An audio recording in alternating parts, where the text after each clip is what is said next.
bem-vindo ao nosso tempo de restauração. Enquanto durar essa pandemia e o afastamento social se fizer necessário, estamos desenvolvendo semanalmente um novo conteúdo para que possamos ouvir e poder repartir em nosso tempo de partilha. Todo final de vídeo nós fazemos um encontro para repartir aquilo que ouvimos, um pouco das nossas experiências, e quero convidar você a participar conosco. Se hoje é a sua primeira vez, seja bem-vindo. Adicione este canal nos seus favoritos, dê um like neste vídeo. Queremos que você também experimenta aquilo que já temos experimentado com Jesus, o nosso poder superior.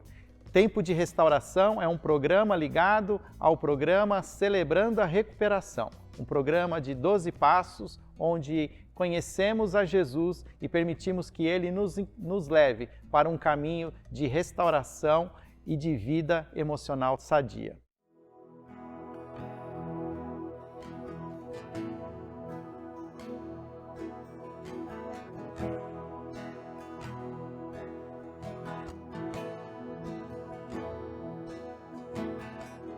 Ministros eras a palavra,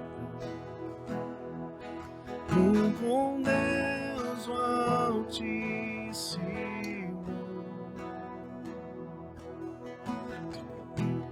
o mistério de tua glória,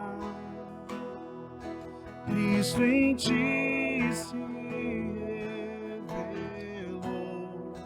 Ó, quão lindo esse nome é, ó, quão lindo esse nome é, o nome de Jesus, meu Rei. Ó, quão lindo esse nome é, maior que tudo ele é. Ó, quão lindo esse nome é, nome de Jesus.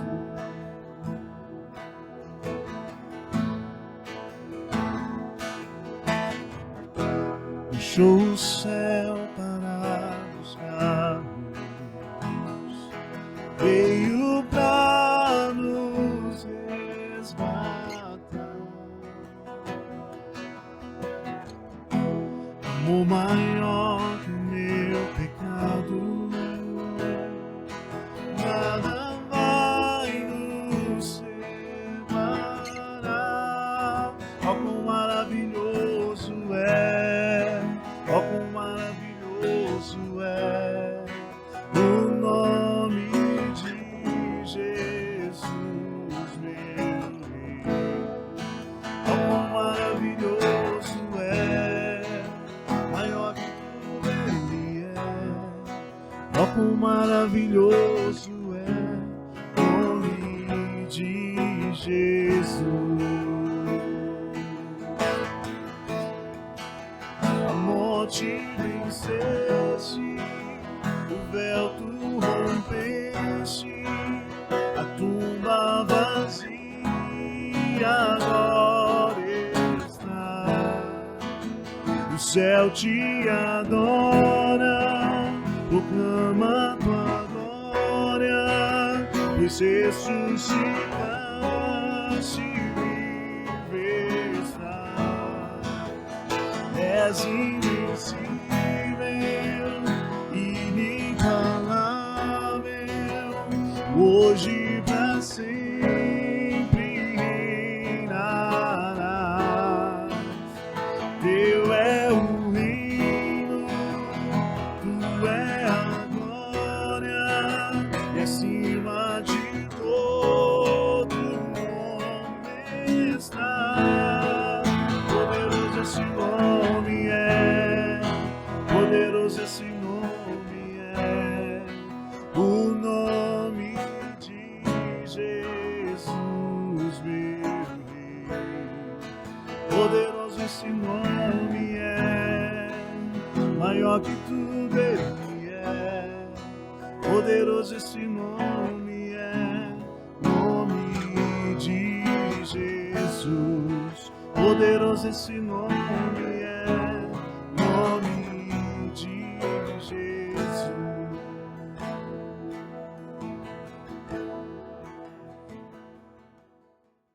Neste segundo momento do tempo de restauração, estamos estudando o livro do Stephen Arterburn chamado Paredes Emocionais.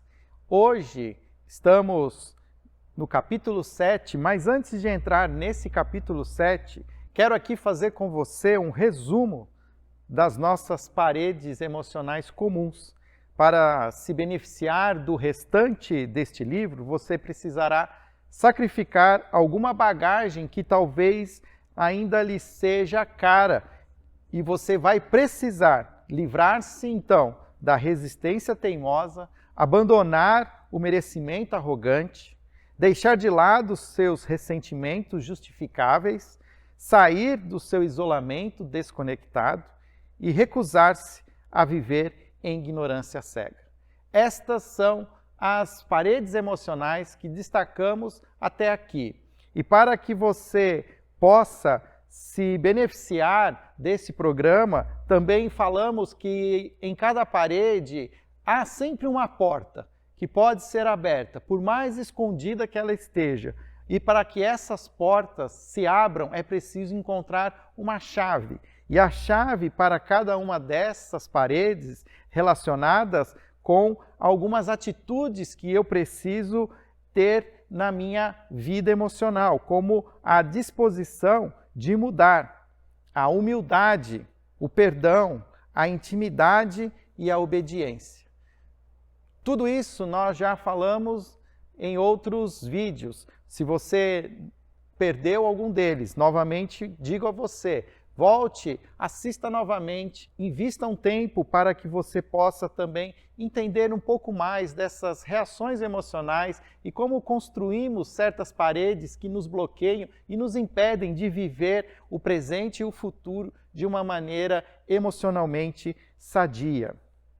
Hoje estamos no capítulo 7. A partir desse capítulo, nós não falamos mais especificamente sobre uma destas paredes, mas começamos agora a pensar de uma maneira a olhar para nós mesmos e entender como podemos nos soltar, como podemos nos liberar dessas paredes, como muitas vezes nos sentimos tão emparedados e como nos libertar. O foco do capítulo 7, então, é em ter esse entendimento de como começar a ter alguma ação prática no sentido de se tornar livre das paredes emocionais. Qual é o ponto principal, então, que o autor do livro Paredes Emocionais destaca para nós? Ele diz que muitas pessoas permanecem presas através de paredes de dor porque têm medo do que possa acontecer se as paredes forem derrubadas. Temem ter de correr riscos, assumir responsabilidades por situações dolorosas ou envolver-se plenamente na vida. Mas quando nós mudamos essa maneira de encarar o passado, então nós encontramos a chave para a porta que conduz ao novo e grandioso futuro. Nós precisamos dar uma chance a nós mesmos, ao nosso próprio futuro, e Deus hoje quer nos ajudar. Levante-se e abra esta porta. Você não está sozinho, nós estamos aqui juntos para auxiliá-lo, para caminhar com você. Não permaneça da maneira como você está. Não aceite que a sua realidade ela é suficiente. Nós sempre podemos aprender mais, podemos viver de uma maneira mais emocionalmente sadia, podemos viver uma vida mais liberta do passado que nos escraviza. Quando o autor desse livro trabalha o capítulo 7, ele fala muito que nós precisamos começar a olhar para esses acontecimentos do passado e que, de alguma maneira, criaram as paredes emocionais em nossas vidas com uma nova perspectiva. Talvez, devido à grande dor e os traumas que tivemos com essas experiências e com as pessoas que, muitas vezes, contribuíram para provocar essas experiências negativas, nós criamos uma perspectiva da realidade, muitas vezes, que não está... ela não é totalmente verídica. Nós acabamos criando uma perspectiva muitas vezes limitada, fechada, com um foco muito na nossa própria dor, com algo olhando para nossas próprias realidades como sendo uma realidade mais importante do que qualquer outra realidade que está ao nosso redor. Como eu falei, Tempo de Restauração trabalha a partir de um material chamado Celebrando a Recuperação, onde entendemos que Jesus é o nosso poder superior, é a pessoa que pode nos ajudar a encontrar essas chaves e abrirmos essas portas e podermos nos libertar então dessas paredes emocionais. E o próprio Jesus Cristo tem muitos momentos em muitas histórias onde ele muda a perspectiva das pessoas, muda a perspectiva de como as pessoas olhavam a realidade ao seu redor. Já citei aqui em outro vídeo aquele momento, inclusive, em que uma mulher adúltera é levada até Jesus, onde todos querem apedrejá-la. E a partir de uma nova atitude de Jesus, onde ele muda a perspectiva de olhar para aquela mulher e o seu pecado, todas as pessoas também acabam, de alguma maneira, entendendo aquela situação de uma perspectiva diferente. Na verdade, não era mais só aquela mulher pecadora, mas todos eram pecadores. Todos estavam, de alguma maneira, num mundo doente, onde, de alguma maneira, nos tornamos pecadores, erramos o alvo e ferimos as pessoas que estão ao nosso redor. Faço um convite a você de ler o Sermão do Monte. O Sermão do Monte é um grande sermão de Jesus, talvez o mais conhecido, onde Jesus muda muitas perspectivas, muda o olhar do ouvinte para que ele entenda as realidades a partir de uma nova premissa, de um novo paradigma. Quero convidar você a caminhar a partir do Sermão do Monte. Lembra que nós, muitas vezes, ao final de cada um desses vídeos, terminávamos com as bem-aventuranças? As bem-aventuranças são, na verdade, a introdução desse grande Sermão do Monte. Quero aqui ler para você novamente como Jesus, a partir dessa introdução, ele levanta a possibilidade de olharmos a nossa realidade de uma perspectiva diferente. Veja, quando ele começa as suas declarações, ele diz: abençoados são vocês que nada mais têm para oferecer. Quando vocês saem de cena, há mais do governo de Deus. Abençoados são vocês que sofrem por terem perdido o que mais amavam. Só assim poderão ser abraçados por aquele que é o amor supremo. Abençoados são vocês que se contentam com o que são, nem mais nem menos. Assim vocês se verão como os orgulhosos donos de tudo que não pode ser comprado. Abençoados são vocês que sentem fome de Deus. Ele é comida e bebida, é alimento incomparável. Abençoados são vocês que se preocupam com o bem-estar dos outros. Na hora em que precisarem de ajuda, também receberão cuidado. Abençoados são vocês que puserem em ordem o seu mundo interior, com a mente e o coração no lugar certo. Assim vocês poderão ver Deus no mundo exterior. Abençoados são vocês que conseguem mostrar que cooperar é o melhor que brigar ou competir. Deste modo, irão descobrir quem vocês realmente são e o lugar que ocupam na família de Deus. Você consegue perceber como Jesus traz um novo paradigma para aqueles que querem seguir o caminho que ele nos propõe? Veja a si mesmo através de uma nova perspectiva.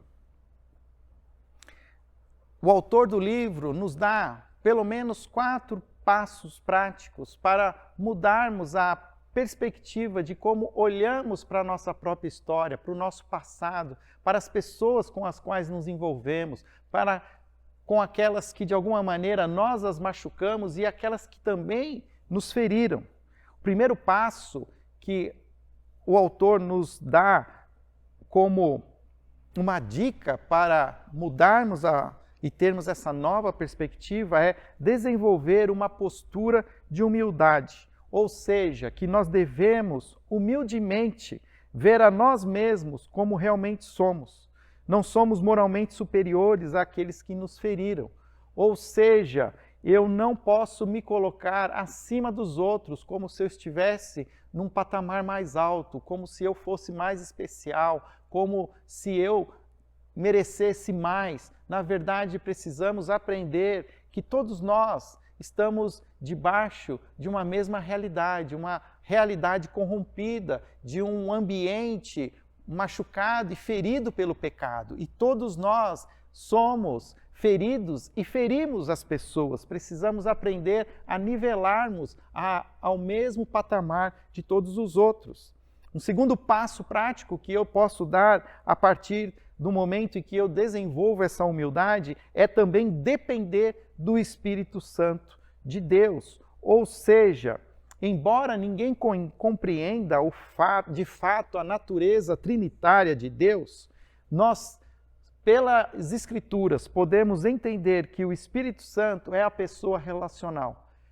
É com ela que nós nos relacionamos todos os dias. É a pessoa do Espírito que habita em nós, que nos ajuda a entender, a termos iluminação para olhar as coisas e compreendê-las com uma nova realidade, não mais somente a partir da minha própria visão, mas com a própria visão de Deus. E quando eu junto essa postura de humildade e dependo do poder do Espírito Santo, eu estou então pronto para dar o terceiro passo. E são passos que precisam ser obedecidos na sua sequência, porque então eu estarei pronto para reconhecer que a pessoa que me feriu no passado foi criada num mundo decaído e vive de maneira imperfeita como eu e como você. Para que eu consiga entender e compreender a realidade dessa pessoa, me colocar até mesmo no lugar daquele que me feriu, tentando de alguma maneira entender mais aquele ambiente e todas as situações que envolveram aquela pessoa no momento em que ela foi um instrumento de dor para a minha vida, eu preciso antes mesmo aprender a ter a humildade de saber que eu não sou mais especial do que aquela pessoa que já me machucou, mas também preciso muito da mediação do Espírito Santo para que ele me ajude a discernir essa situação de uma maneira serena, à luz das Escrituras. Então, eu também posso dar um quarto passo prático, que é desenvolver uma mentalidade que vai me dar uma nova maneira de ver o passado e aqueles que me feriram. Trata-se simplesmente de aprender na prática a ter um espírito perdoador, a aprender a levar a vida com mais leveza, a não levar uma vida de uma maneira de confrontação, mas já aprender de antemão que as pessoas são falhas, que cometem erros, até mesmo de já estar predisposto a entender que as situações não vão funcionar da maneira como eu gostaria que funcionassem, que as pessoas não vão responder a mim como deveria ser no mundo perfeito. Se eu pudesse reunir tudo, e o autor faz de alguma maneira esse resumo, ele diz que nós precisamos então desenvolver uma nova perspectiva que vai nos libertar do nosso passado através de uma combinação que envolve humildade, consciência, foco espiritual e graça. Aqui eu trago um pouco do que ele escreve, quando ele diz: com humildade você resiste à tentação de ver a si mesmo como melhor que outra pessoa. Jesus viveu em humildade. Para caminhar com ele, você às vezes precisará dar um passo para trás e permitir que outra pessoa caminhe à sua frente. Sua preocupação será menos consigo mesmo e mais direcionada aos outros. Com consciência, você percebe que estamos todos juntos neste mundo decaído e encontraremos maneiras de entender e se conectar, em vez de assumir uma postura moral superior. Você aceita as imperfeições da vida em vez de apegar-se a uma ideia de perfeição que nem você, nem qualquer outra pessoa será capaz de alcançar. Você entende as suas próprias imperfeições, assim como os outros. Então, com humildade e consciência, você tem um novo foco espiritual. Você vive no reino espiritual fazendo uso de uma nova perspectiva espiritual que o conecta com os outros que são atraídos a você. E, finalmente, o foco espiritual lhe dá um espírito de perdão, um novo apreço pela graça. Você entende que Deus lhe dá graça e o ama apesar das suas imperfeições. Em gratidão por essa dádiva, você alegremente estende essa graça aos outros, sobretudo àqueles que o feriram. Deu para entender que não é algo fácil, mas podemos fazer com sabedoria, com serenidade e com coragem. Nada muda se nada muda. Sempre falamos sobre isso. E está na hora de começarmos a corajosamente a enfrentar as nossas realidades e mudá-las em nome de Jesus. Quero terminar com mais uma declaração poderosa que Jesus faz no mesmo Sermão do Monte. Agora, no Evangelho de Mateus, no capítulo 7, e o versículo 7 a 8. Você já ouviu esse texto? Diz assim: peçam e receberão, procurem e encontrarão, batam e a porta lhes será aberta, pois todos que pedem recebem, todos que procuram encontram, e para todos que batem, a porta é aberta. Ou seja, precisamos começar a tomar decisões corajosas, de buscar, porque todos os que pedem receberão, os que procuram encontrarão, os que baterem, a porta será aberta, em nome de Jesus. Reflexão para nosso tempo de partilha. Duas questões provocativas que podem ser usadas, ou você pode também compartilhar algo que, de alguma maneira, aquilo que você ouviu hoje fez sentido e faz também sentido repartir com as pessoas que estão juntos com você. Você é capaz de relembrar das paredes emocionais que nós citamos nesse vídeo?